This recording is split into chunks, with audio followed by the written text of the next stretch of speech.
Uber Lillith is dead. We have done it, and I'm going to tell you how you can do it yourself, so grab some popcorn and pat me on the back because I may or may not need it after this. What's up, amigos? Yep, as you see it from the title, I have finally killed Uber Lillith.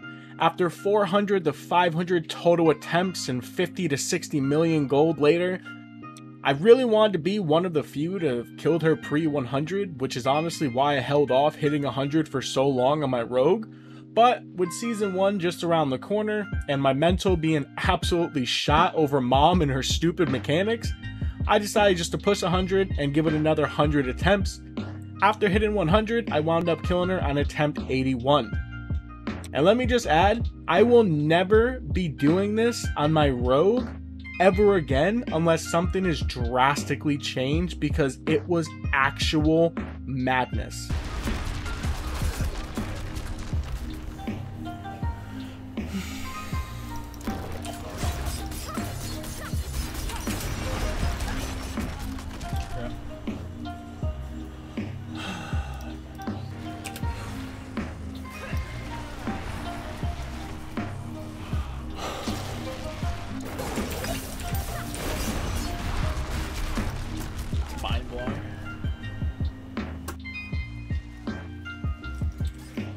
Dude, God!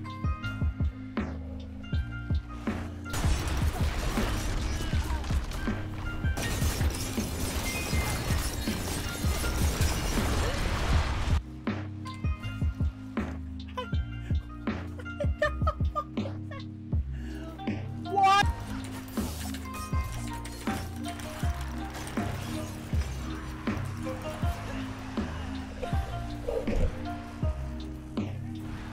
Now, this isn't going to be a full breakdown of her patterns, and it's not going to be a full breakdown of her fight in general, because I'm not one to make a 30-minute video like that. There are plenty of other creators who have done that.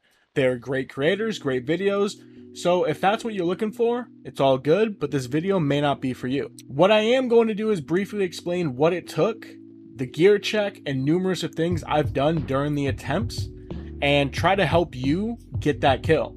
I'll also, of course, have a build planner so you can check the entirety of the Paragon board for yourself. Now, let me just begin by saying utilizing the stagger mechanic is crucial, and it's the most important part of this encounter when you're doing it with a rogue. So I also want to say this, it is totally possible to do it without Fist of Fate. The fight will just take longer because of the amount of time it takes without Fist of Fate to stagger her. Now, I did this with Fist of Fate. There is no best place to farm these gloves. Just target farm them. The best thing about this, honestly, is you can do it in blind burrows, because gloves can be target farmed from the spider family. So grab your XP and have a chance to get Fist of Fate. But one of the things that people ask all the time with every Uber Lillith kill on stream and other videos is how you're doing so much damage. In our case, it's the poison ticks, which ramps up infinitely because of bursting venoms, and just how the damage buckets work in Diablo 4, and newsflash, they are really dumb. So it's about hitting a certain threshold for additive damage and then stacking the multipliers as high as you can, and one of the big ones is vulnerable damage, since it's its own damage bucket. Hence why I made a video weeks ago saying how broken this stat is and you should always prioritize it. Now, there are a few rare exceptions, of course, for different classes and builds, but yeah, now to fully understand damage buckets, definitely, again, go look up another video and read through some Reddit threads, because it is a lot to take in, but once you see it in front of you, it makes enough sense to try and roll with it and at least pretend you understand it like I do with all the complicated math behind it. So let's go ahead and head into the gear real quick. So our helmet, this is the Noxious Ice. This is really great for stagger phase, as when the boss is staggered, they are afflicted with every single type of CC in the game, so this means more poison damage to frozen enemies in our case. On the helmet itself, we have ranks to poison imbuement. This is absolutely important. You want poison imbuements, as you know, that's your main source of damage really throughout the fight. You want to stack this as high as you can. Another important thing is cooldown reduction. You at least want cooldown reduction on either your helmet or your amulet. If you have it on both, that's great. You don't need it on both though. I will go out and say that. Now, the armor and max life, that's great just for extra sustain, because Lillith throughout the fight will inflict vulnerable on you and she hits pretty hard. So you want some sort of defensive layering. Now, while we're on that topic, chest piece. Now, normally I would say run you know, 4 damage reduction, armor, life, whatever on chest pieces. But in this case, I'm going to advise the complete opposite. You want damage. You want to stack the extra additives. In this case, I've imbued skill damage, poison damage, and yes, ideally you would want cutthroat damage instead of marksman damage, but this is the best that I could get. Now, it was a drastic difference when I swapped from my damage reduction chest to my damage chest. It is, again, it's a major difference. So exploiters aspect. Now I've heard mixed things about this. I believe bosses are always unstoppable, even if they don't have the icon above their head. And I do think I've seen a difference. I'm actually fairly certain I have when I started using this aspect. So increased damage to unstoppable targets. Pants, I am using my normal damage reduction pants that I use in every other build, and I've yet to change this damage for 4 seconds after killing an elite, but extra defensive layering is good on your pants. You can't really roll damage modifiers regardless on pants, so definitely roll the damage reduction. Ideally, instead of distant here, you would want close, but I've also heard that Uber Lillith is pretty weird when it comes to distant and close damage reduction, and sometimes people are saying it's not even working. And then the implicit, you can opt to either grant yourself barrier. I actually like the 30% resource, especially if I'm going into a stagger phase and I don't have enough resource to start spamming. And then of course disobedience, because armor stacking, like I said earlier, you want the extra defensive layering. Penance and greaves are the boots of choice. If you don't have Fist of Fate, you would more than likely run manglers. This is obviously to help with the stagger, as manglers has a lucky hit chance 2 days. And to make your life easier, grab boots with max evade charges, energy cost reduction, and movement speed. Those are the 3 things that you definitely want. So for crossbow, I know that people are going to argue with me on this. Now, I have tried so many different things. For me personally, corruption is the thing that worked the best in my crossbow slot. 80% imbuement skill potency. This would be towards our poison, of course. This is a sick crossbow. It has crit, vuln, dex, and core. This is ideally what you want on your one-hand sword also, which is what we're going to be running in our main hand. Here I have damage to crowd controlled enemies, which is just that it's another additive. It's fine. It helps with the stagger phase. This is where we're going to be putting our Blade Dancer. And our amulet, we have accelerating. This is going to give us a ton of attack speed when we crit with twisting blades. On my amulet, I have weapon mastery, percent dex, damage reduction from close. Like I said, we don't know if it's confirmed, if it's working or not on Lillith, and plus ranks to all imbuements. So this amulet here makes it to where I have 12 poison imbuement and 6 weapon mastery. So it is really, really good. Ring number 1, Burst in Venoms. This is a must-have for the build. You absolutely want this. This is what's going to ramp the poison damage. And this is a lucky hit, 10% chance to create a toxic pool. When you stand in the pool, poison imbuement has no cooldown, no charge limit. You can just keep spamming. Ring number 2, we are running Smiting. This is great for when mom is below 35% HP. It's awesome for phase 2 when you just want to burn to skip mechanics. You get the 18% increased crit strike chance against injured enemies. Ideally for rings, you want crit strike damage, crit chance, and vulnerable, and an extra additive. Now, I saved this for last. Now, second weapon, again, I tried a bunch of different things. I did end up finding the most success. Obviously, I got my kill with it, but with Ashira's dagger. This just gives us a lot of basic, or gives us a lot of attack speed, and it gives us extra 12.3% lucky hit chance. Now, I did have great attempts with Condemnation and just Zerging instead of going for the full stagger strat. Zerging actually I was consistently getting to phase 2. I was consistently getting the encounter down to half in phase 2, but since the fight is an endurance fight, if you mess up, you're dead. If you get hit by anything, you're dead. Everything one-shots you. So I wanted to go the stagger route because it's honestly easier. It really is. It's easier just to do the stagger. I hope they change it, but for now, for rogue, just do the stagger. It'll make your life easy. I even tried doing double swords with expectant, and it wasn't doing enough.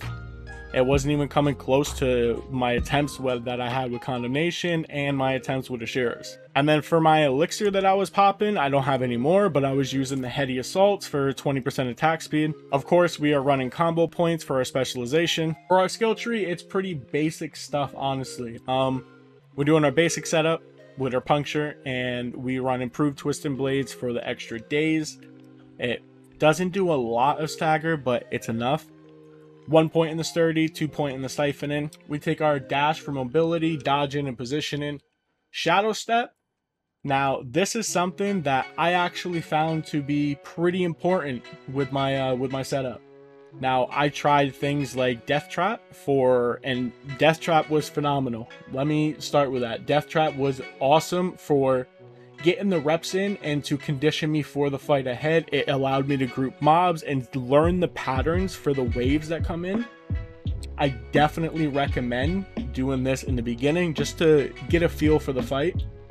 If you already have a feel for the fight, then I recommend going Shadow Step. Shadow Step with the stun, with Methodical, it is a huge amount of stagger. And during the stagger phase, like once the stagger bar drops, when you hit Mom with the Shadow Step, you get that 8% increased crit strike chance. You drop a trap, you stack all your additives, and you start wailing on her. Obviously, we max weapon mastery, and then for poison trap, make sure that you're running the subverting for the poison damage when enemies are standing inside. Make sure you take your 3 points in the deadly venom, 3 points in the frigid finesse. This works even if you aren't running penitent greaves, because again, once the boss is staggered, she is technically afflicted with every CC in the game. That includes frozen. And then down here, max out trap mastery, innervation, alchemist fortune, and second wind. This just gives crit chance and a bunch of lucky hit stuff, and our keystone passive, close quarters combat. Now for Paragon, I'm going to obviously have a build link in the description down below, but we are just going to run through this real quick.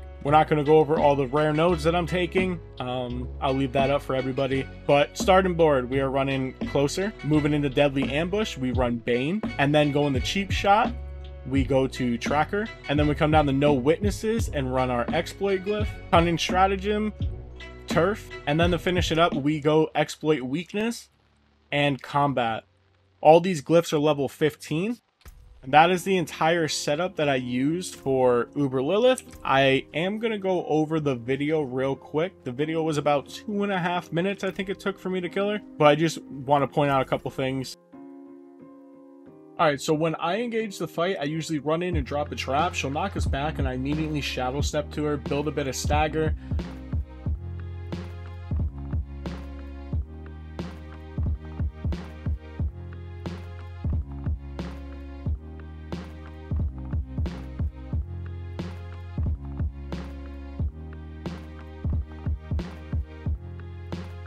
Once she's staggered, you Shadow Step to her to get that 8% crit, and you just unload. So I didn't actually one phaser here, so I actually have to deal with some of the ads. So it's going to be the Oppressor ads. They're always going to drop 2 blood boils on kill, and it'll always be the triangle pattern here. So I dash up forward, come back, poison imbue, and I kill the oppressors. I make sure to run through with my poison blades on each of the boils, dodge her waves, and the boils bleed out, and I run right up to the center here. So you can see I dropped a trap here. You want to make sure that you drop 3 traps. I have to come back, kill another boil, but you always want to make sure you drop 3 traps here. This is because you want to stagger as fast as you can. If you stagger fast enough, you don't have to worry about running the edges for the souls. So drop 3 traps, Shadow Step, and then start just wailing on her second form here.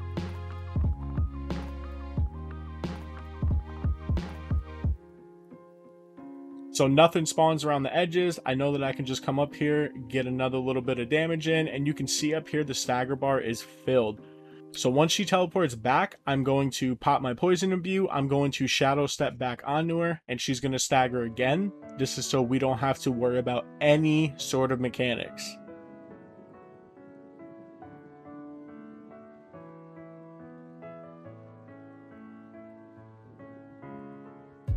So she comes up to the top right corner. Sometimes she goes top left, who knows why. But same thing. I drop a trap and I come out because I panicked a little bit. But I built up some stagger, enough stagger, I shadow step, and I just rinse and repeat.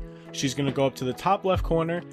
If you don't stagger here fast enough, she'll actually do her pull in mechanic, and she'll summon 5 little ads that you have to kill really fast and pretty close to each other, because they drop the souls that you have to run away from on death. Here, I know that I phased her into the pie slice because she didn't do her pull-in ability. And now you just duck, dip, and dodge, and that's how I ended up killing Uber Lillith. Honestly, I hope this helps you all get your kill. It wasn't perfect. I didn't kill her in 30 seconds. It's not like rogues can actually do that anyways, but it was consistency that I noticed towards the end with this exact setup, skill tree, and Paragon. So yeah, I do hope it helped everybody. Don't forget to like the video and subscribe. And until next time, amigos, take care.